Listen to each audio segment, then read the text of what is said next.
And start the recording. All right. Hi, everyone. Welcome to Situations with Sam. I'm Sam, your host here from the Dubsado Account Solutions team. We love helping you find solutions for using Dubsado in your business and helping when you get stuck or just helping you take your account to the next level. So I'm so excited to be bringing you a webinar today all about the scheduler proposal flow. So a few weeks ago, we did a webinar about using the Dubsado scheduler with mini sessions, and a lot of you really seemed to enjoy that one, but some of you had some questions on what if you want to include a proposal in with that public scheduler so that the client can select a package from the available options instead of just having, one choice. So we are going to break all that down today and show you how you can do it. So I will also note a few housekeeping things. Please try to save your questions until the end, and I will get to them at the end. They may be answered throughout the course of the webinar. If you're not still with me at the end, don't worry. Go ahead and leave your question on the video in our Facebook community afterwards. Also, there are so many different ways that you can attach things to the scheduler in Dubsado, so many different ways this flow can go. We are talking about a public scheduler, so an embedded or publicly shared scheduler with a public proposal today. That is the example I'm going through. You may need a different situation. So if you are, having difficulty with that, please feel free to book a call with our account solutions team, and we are more than happy to address your specific situation and walk you through what the differences would be. Just before we're getting started here, Troy's asking how to access the last webinar. Our webinar replays are posted on our YouTube channel as well as in the Facebook community. And there's a new tag for me called Situations with Sam. So all of the past webinars are in there. All right, let's get rolling here. I'm going to go ahead and start sharing my screen. Let me pull up the right window. Here we go. That looks correct. Okay, so as usual, I've prepared a handout for you guys that is available to download in Big Marker.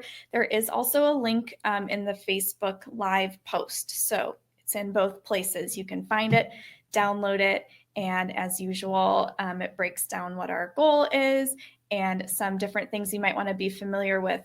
This is going to be a little bit of a long one, guys. Buckle in because this is, again, one of those more advanced things to set up in Dubsado.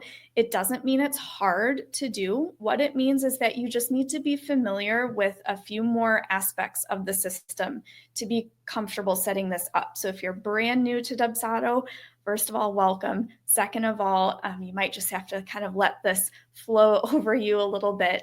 It may make more sense once you get more familiar with, kind of all the pieces on their own. All right, so we have our little supply list as usual. So we're going to need some package templates. Let me jump over to the account here. I was just getting a few things set up before. So we're going to need some package templates. Our little icon today is this star. Let me blow this up further. Everything that we're using has this little star emoji on it. So I have some package templates. These are what will go on the proposal that is being attached to the scheduler, so what options your clients have. We are going to be looking at using a payment schedule. We'll come around to that later. A public proposal, we'll be putting that together with our packages. Some canned emails. So canned emails are always a necessity when we're working with the scheduler.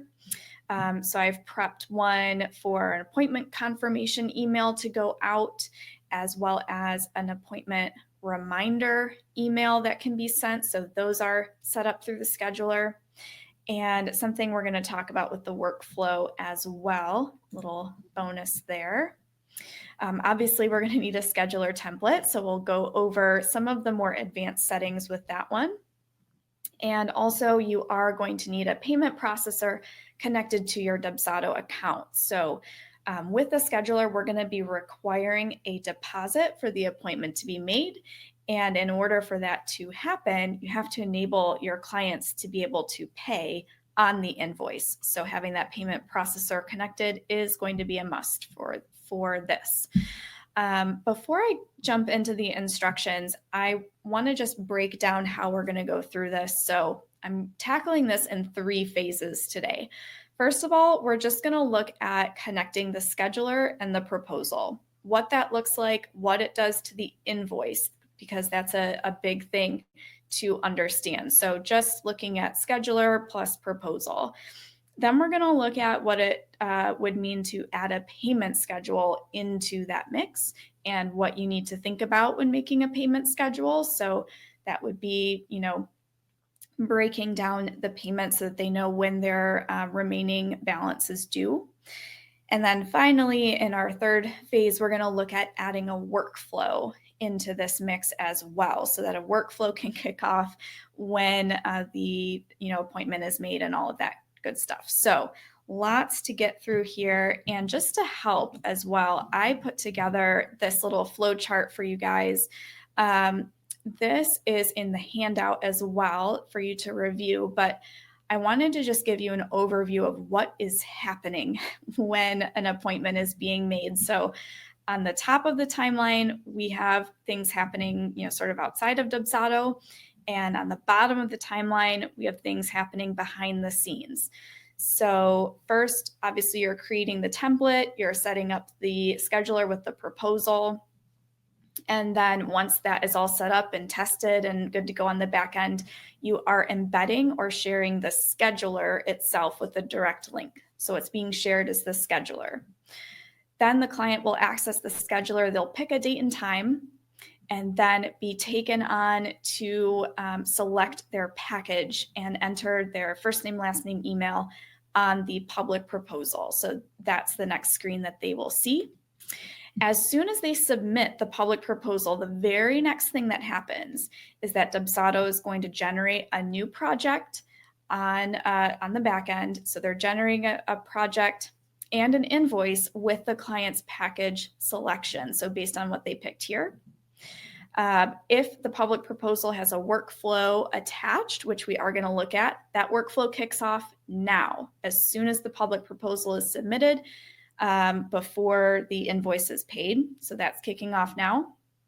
And also at this time, the scheduler is putting the required deposit that you set onto the invoice as a separate line item. So we're going to take a look at that in a moment. So a lot happens at this time. So that's all in the background, though. All the client sees is they're just put onto their invoice so they can see the final invoice and pay the deposit. When they pay the required deposit, that's going to book the appointment. So the appointment is not booked until this time.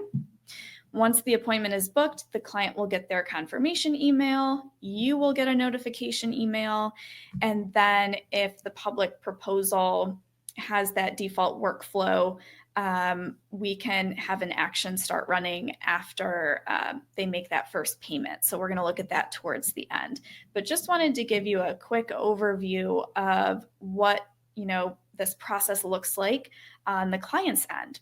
Often that helps you kind of understand what's going on. So definitely review that if you get lost while you're setting everything up. All right, so let's jump in here. The first step is actually just to decide what the required deposit for the booking is going to be. So something to keep in mind for this is that it must be a flat rate.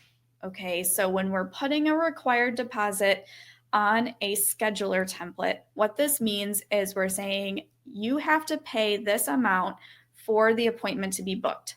And unfortunately, it is not possible to make that a percentage based. So this is just going to be a flat rate. So if you do want to, use it this way, you are going to have to just choose a flat rate. And then that needs to be incorporated into your packages. So let's start taking a look at how to get that going. In the scheduler template itself, so we have our scheduler that will include the public proposal here. In the Advanced tab, if we scroll down, there is an option to require a deposit to secure booking. So we're going to turn that invoice option on and click New Line Item. So whatever you decided on for that required deposit amount, I'll just call it our booking fee, you want to enter that here. I'm going to say mine is $200. So I need the client to pay $200 for this appointment to be made. And at the bottom, we'll click Add Item. So we can see this line item here. That is the required deposit that we're talking about. All right, so let's save that and take a look at our packages. So you may already have packages created that you want to use in this situation. Now, for most folks, the required deposit, you actually want that to be included in the package cost. It's, not meant to be in addition to. However, it is going to be a separate line item from the package on that invoice.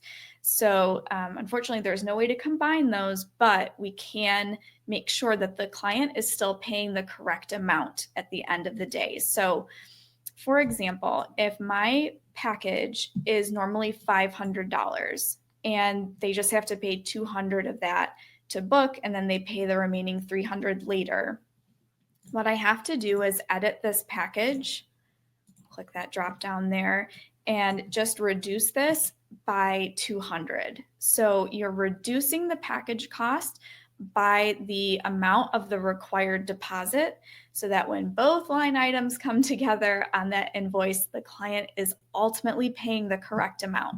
So we just have to account for it in the packages here. So let me save that, and I'm going to update the proposal template so it's ready to go when we get there. Okay, so let's go back to our package, and I have one more here. We're going to give them two choices.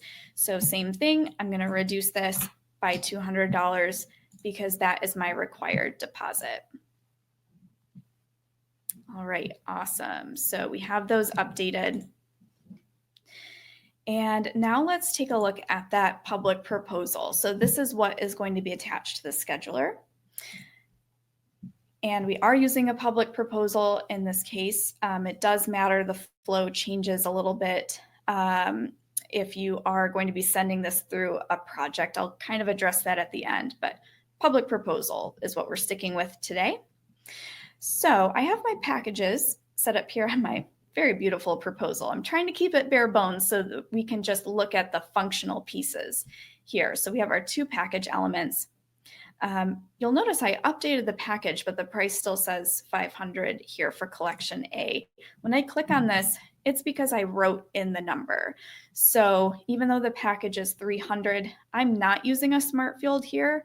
I decided to write in the amount. So we just want to make sure the client is aware up front of how much the total is for the package that they're choosing. So we're just making that just writing in $500, and that's what the client will see, even though on the back end, this is only adding a line item for $300. And we have the same with collection B here. We've just written in that number. Of course, with our public proposal, we always require first name, last name, email. Can't go without it. So we have those short answer fields here. And another piece I recommend adding to this proposal that you're including with the scheduler is a little bit of next steps. Next steps are great to include at any point of your process in Dubsado, even if it's just a regular proposal or in your emails. They really help the client feel secure in what's coming next and hopefully reduce the number of questions you get from your clients. So right here, I have some next steps written out, and I'm actually saying a $200 booking fee is due to secure your date, and that's included in the pricing shown above. And the reason I'm saying that is because when they select a package, the client is going to see a total at the bottom for the package amount. So they're not going to see the full amount until they continue on to the invoice. So we're just setting that expectation right here about what's happening. So they can click Submit and Next to view the final invoice and secure the session. Right now, I'm going to go into the settings tab and just prep this a little further. We actually haven't turned this into a public proposal yet. So remember, in this case, public proposal means embeddable proposal that acts like a lead capture form. So down at the bottom, create a new project when this proposal is completed. Yes, we do want to turn that on. And we are going to come back to the workflow later, as I mentioned, but just turning that on right now. We've got that active share button at the top, and we will go ahead and save this. You'll also notice up here, we're not turning on the contract. If you remember from the mini sessions webinar, it's not possible to include a contract in the scheduler flow, but we can send it through a workflow afterwards, which we will be addressing, but no contract turned on for this. We also don't need to turn on show invoice. The scheduler is handling that for us. And again, payment schedule we'll address later. Multiple packages, that would be up to you. So we have everything set up here for our proposal. Let's head back to the scheduler to make sure this is all linked up. So in our scheduler template, in the advanced tab, that's where all the fun stuff happens. First, we have a confirmation email. So I set up that canned email prior, and we have that connected here. Remember, you can just choose from the drop-down list. So I connected my custom confirmation email. We already set up our required deposit that will get added on to the client's package selection. And at the bottom, I added a notification email to go out to the client 24 hours prior. So I used my canned email for that as well. And the only thing we're missing now is the additional form. So this is where we connect in that proposal we just set up. So let's find, there it is. Love the stars, public proposal. And it reminds you again here that we can't do a contract as part of the scheduler proposal flow. So we've got that proposal attached. I'm going to go ahead and save. And let's see, so, your next step would be testing and making sure you're happy with the availability that you set and you're happy with how everything is looking. So we're going to take a look at that now. I'm going to grab the direct link right here. Again, that was just from that link icon here on the left-hand side. And anytime we have a proposal, we always want to do this in an incognito window. So let me get that set up, and I will switch us over there in just a moment. Hey guys, I am back. We had some serious issues with the live webinar, so I'm coming to you from a pre-recording, but thanks for hanging in. We are going to pick up where we left off with taking a look at what our scheduler with the public proposal attached looks like on the client's end. So I'm going to go ahead and click that link icon so we can grab the direct link to view the scheduler. And remember, we want to open this up in an incognito window. So that is going to allow you to view this as if you are the client. There we go, we've opened that up. So the client is going to see the schedule right here. Let's adjust this. And they can pick a date and time and go ahead and submit that. Once they do so, they will be directed to the proposal portion. So this is where they're going to choose a package, and down at the bottom it will indicate the total. Remember, this is the total showing for the package without the deposit included. So we're going to put in our details here. And here we go. Great. Submit that. So at this point, the project has been created in Dubsado and our invoice gets generated. So we can see that invoice here with the separate line item for the booking fee as well as the package, and our total is coming out to the correct amount for everything combined. When the client clicks submit and finish, this is where they will be able to process the payment for the required deposit. Again, this is where you need that payment processor connected to your account. I do not have one on my test account here, so there's no ability to process the payment, but this is where the client would do that. As soon as the payment is processed, that is when the appointment is actually made. So no appointment is being made now as we exit out of here. So this is what the scheduler just with the public proposal looks like. I want to take this a step further and go into that second phase I mentioned and talk about what it means to add a payment schedule into the mix. So let's take a look at a payment schedule template. If you want to do a payment schedule with the public proposal and scheduler, we want to look at making a schedule with a fixed deposit amount. So I have an example of that here. I'm going to click the settings to pull this up. So in your payment schedule, the very first due date should be set 0 days after the invoice has been created. This is also means after applied to invoice here in the drop-down setting. That 0 days means it's due up front, it's due immediately. So we do want that first due date due immediately because we want to match the amount to the actual deposit amount that is going on the scheduler template. So remember when we set up the scheduler template, we set a fixed or we set a required deposit.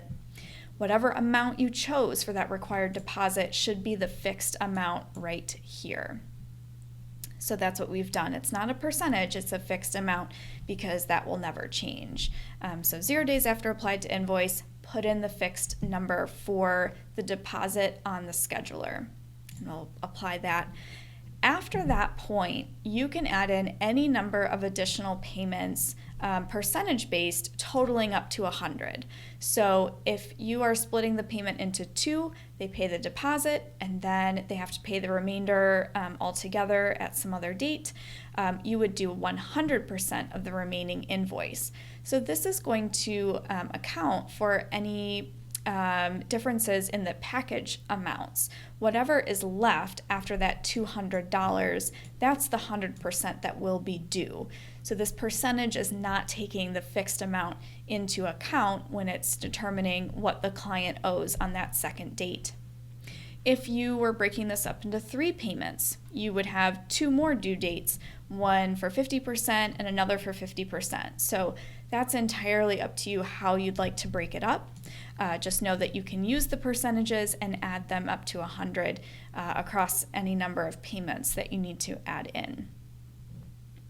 For the due date, however, and this is very important to be aware of, it is not possible to create a payment schedule due date that is based around an appointment date. Remember that when your client books an appointment through the scheduler, this is not the same as you setting a project date on that project. So it's an entirely different date. It's not related to the project date, and they don't talk to one another.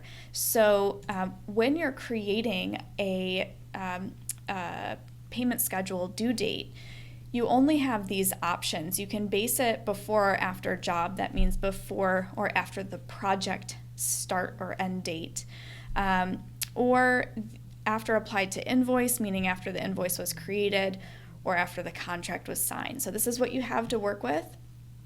I would recommend if you can kind of find an easy interval after the client books the appointment, say maybe 10 days later, 30 days later, whatever your interval is. That's a very easy way to do this. It doesn't require any other action on your part. You can just set up some reminders as part of this due date, maybe to send 0 days before the due date. So on that due date, you want to send the client automatically an email with a link to their invoice to pay the remaining balance. This is a very simple way to do that. If you don't like the idea of choosing a fixed interval like this, you want to base it more around when the appointment is taking place. Your only other option is to use before or after the project date here, and you will have to manually set a project date on the project that gets created after the appointment is booked. So there's not a way to automate that. You will have to set the project date. And then the payment schedule for that second date will read TBD until you set the project date. So those are your two options, really. Choose an interval after the client books the appointment, so that's equivalent to after applied to invoice, or choose to work off of a project date here. Okay. So the reminder portion is optional. You can always manually send the client their invoice later on. That is a choice that you could make as well. Once the invoice is created, when they've made the appointment, you can definitely just manually send it on to the client when you are ready. Another thing you'll want to be careful of is adding reminders to this first due date. If the client were to go through a payment reminder, let's say they picked the date and time, filled out the proposal, and then just didn't pay the invoice. So they maybe got cold feet or got distracted. They didn't complete their purchase. If you were to send the client an email with a link to the invoice and they paid the $200 that way, that does not book the appointment. So in order for the appointment to be booked, the client all in one go has to pick the date and time, fill out the form, and pay the deposit right then and there. If they don't, the appointment time is not held by Dubsado, so it's free for someone else to take. So if they paid the amount, it might be that their appointment time is actually no longer available and it's not putting anything on your calendar anyway. So if you do want to incorporate some kind of bump reminder for those who forgot to pay or decided not to, you can still add a reminder here. Just like with the mini sessions though, I recommend that you direct clients back to where the scheduler begins. So direct them back to filling out the scheduler from the beginning with that one. So those are your options with the payment schedule. So once you've created the payment schedule, how do we loop it in? Well, it depends on whether or not you will be adding a workflow into the mix as well. So if you are not using a workflow, you are sticking with just the scheduler and the public proposal, you're having the scheduler send out the confirmation email and the reminder emails, you're not automating any other pieces after that. No workflow, you will add the payment schedule directly to the public proposal. So you would go to your proposal template here in the settings tab and attach the payment schedule right here using this drop down. That's if you're not using a workflow. If you are using a workflow, which I'm sure maybe the majority of you will be, you are going to put the payment schedule directly on the workflow template instead. So whenever we have a proposal and a workflow kind of interacting with one another, we always want to put the payment schedule on the workflow so that the workflow is applying that payment schedule to the invoice and watching for the scheduled payments. That helps us in the workflow. If you apply it to the proposal as well, you will get errors in the workflow. So leave it off the proposal if you are doing a workflow. So that brings us to the third phase of this setup, looking at adding in that workflow as part of the whole scheduler public proposal ecosystem. So here in the workflow tab under templates, I've gone ahead and started a workflow right here we can take a look at. And right up here at the top where it says payment schedule, you have this drop down. This is where you will connect that payment schedule. So I have that selected right here. And we have a few different actions going on. So let me talk you through what this workflow is intended to do. This is just a couple of ideas that you can use as you make your own workflow to go with the scheduler and proposal. So the first action is to send the contract, sample contract, I have a sample one in here, immediately after all previous actions complete. So when we look closer at this action, you'll see that I chose the send contract option, apply to portal, and not send email and apply to portal. This means that as soon as the public proposal is submitted, as soon as the client clicks submit on the proposal portion, remember, if we look at our timeline, again, let me pull it up here in smaller form. As soon as the proposal is submitted, that is when the workflow starts on the project. So it's starting before the client even pays the invoice and gets their confirmation email.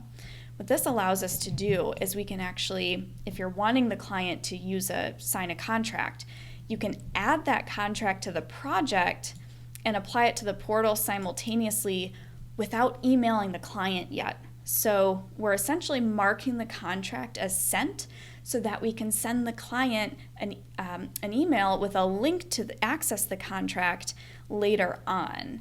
So if we did apply to project only, this would just put the contract on the project, but it wouldn't make it available for the client to view if we sent them a link.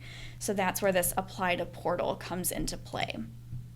The reason we want to do this after all previous actions complete is so that the contract can get applied to the project right away. And in our canned email that we're using for the appointment confirmation, I've gone ahead and added a contract link smart field directly to that email. So what's really neat about this is as soon as the client does make their appointment, they get the confirmation email automatically from the scheduler, but the contract was already added to their project, so this link will work. It just pulls in the link to whatever contract is on the project, and we had the workflow loaded up for us ahead of time. So this really streamlines the process of getting the client to sign the contract, cuts down on the number of emails. This would not be possible with another type of form because the form link doesn't behave this way, but the contract link smart field does allow us to do this. So that is the first step of the workflow, loading that contract up. And then we have a very important section here. If you remember from our mini sessions webinar, we wanted to make sure that any actions in the workflow kicking off from that scheduler being used with the lead capture, we wanted to make sure that no other actions would run unless the invoice were paid in full, right? Because since the workflow is starting as soon as the form is submitted, we don't want to preemptively send the client more information unless they had actually paid. So in that example, we used the trigger after invoice paid in full. We could send the client another email. But in this case, we are requiring a deposit. The client is not paying in full. So we can use instead after scheduled payment completed as our trigger. And what I've done here is I've stacked two hold actions.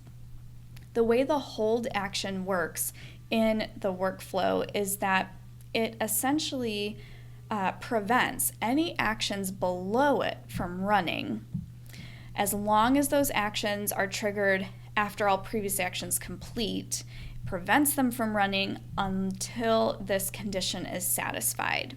So if we have a hold actions until scheduled payment is completed, and you'll see we can select which scheduled payment we want to watch for. We're watching for the deposit. When we have this in the workflow, anything below it that's after all previous actions complete, it won't run unless the scheduled payment that we're watching does get made. So that is helping us there. The reason we have two hold actions is that this allows us to watch for two conditions to both be met. So not only do we want to make sure the scheduled payment was completed, we also want to make sure the client signed their contract. So that's why we have these two hold actions with different triggers. And what we're holding off from sending is something like a style guide. So in this example, with photography, this is very popular, sending out, some information on, how to prepare for a session. We wouldn't want to send that unless the client had booked and signed all that good stuff. So with this, we're sending an email out. We've created the style guide as a Dubsado form. This email can go out after the client has signed and paid. One other item I should go back and mention about the contract. With the scheduler, also if you remember from our mini sessions webinar, is that the contract is not going to be able to pull in an appointment date and time.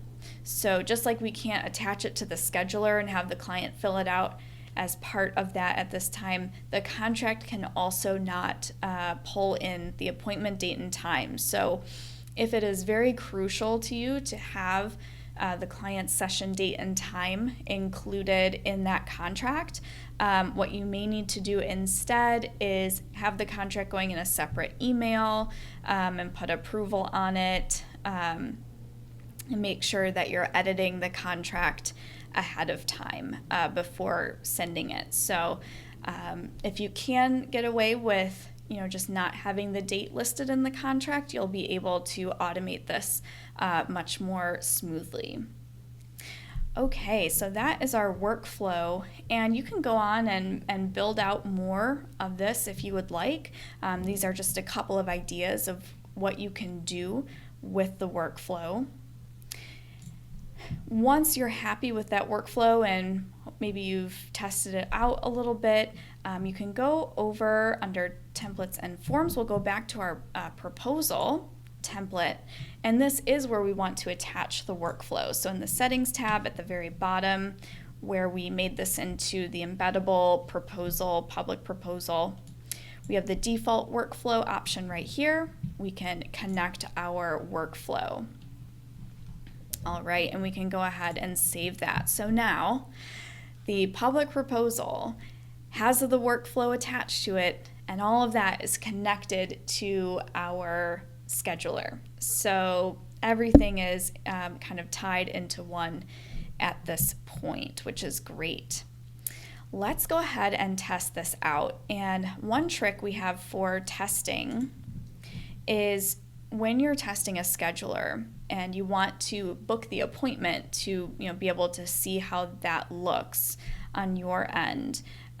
If you don't want to actually process a payment, what you can do is under packages and discounts, you can make a 100% off discount. So this is kind of a workaround here. Make it 100% off and give it a discount code. So this will allow you to apply it to a scheduler. You don't need any of the other information for this. This is just for your testing purposes. Under templates and scheduler, let's enable our discount code so we can go through the testing process. So in the advanced tab, allow clients to apply discounts. Yes, we'll enable that one. All right, and we'll just go ahead and save. Awesome. Okay, now I'm going to grab the link one more time, although we could just refresh this page. We'll just go back to the beginning here. All right, so we can go ahead and choose a date and time. We still have our public proposal included. We'll pick an option there and submit. Now when we come to the invoice, you'll see the workflow has added that payment schedule along to the invoice, and we have the first payment matching our deposit amount. So if we click submit and finish, it'll ask us to pay the $200. We have our special discount code instead. So this is just allowing you to book the appointment. Discount applied, great. So now we can click submit and finish, and the appointment is booked. So let's go back to Dubsado in our projects page. Okay, so back on our projects page, here's the project that was just created from our last test. And if we go inside to complete our testing, we need to manually apply the payment that we got out of paying with our discount workaround. So you'll go to the Invoices tab, and right here, just remove that free discount, clicking the X there. And then up at the top, use Apply and then Payment, and go ahead and apply your manual test payment. I like to also just write in test here in the description so I know I can remember to delete that transaction later. All right, so we applied our test payment. That is on there. The workflow will take some additional time to catch up to that. In the meantime, you'll notice that the first action of applying the contract to the portal, marking it as sent in the project, that happens. So when the client receives the confirmation email, that contract link will be in there and functional. So that's something that you want to check in your testing, that that's working correctly. Then you'll want to also sign the contract as the client using an incognito window. That would satisfy this hold action right here. And you'll also, after applying that test payment, you'll want to see the scheduled payment action be satisfied as well here with that hold. And then you should see the style guide form sent out. So remember to be patient as you're testing workflows. It does take a little bit of extra time for actions to trigger. Okay, so that is pretty much everything that you could attach to a scheduler. We've done the whole kit and caboodle here. We have the scheduler with the public proposal, with a payment schedule, and a workflow, and a required deposit. Everything is linked together. So again, folks, if you are having trouble with your specific situation, you have some more questions, please feel free to reach out to our chat support team or book an account solutions call with us. We are more than happy to help walk you through, the specific needs in your business. Also, make sure to take a look at your handout. We went over, the setup specifically using a public proposal. If you're wanting to send the scheduler with a proposal through the workflow, there are a couple of different considerations to keep in mind. It's going to work a little bit differently. So take a look at that, do some testing, and reach out to us if you need some more help. But otherwise, I hope you are able to implement this in your business if you need it, and have a great rest of your day.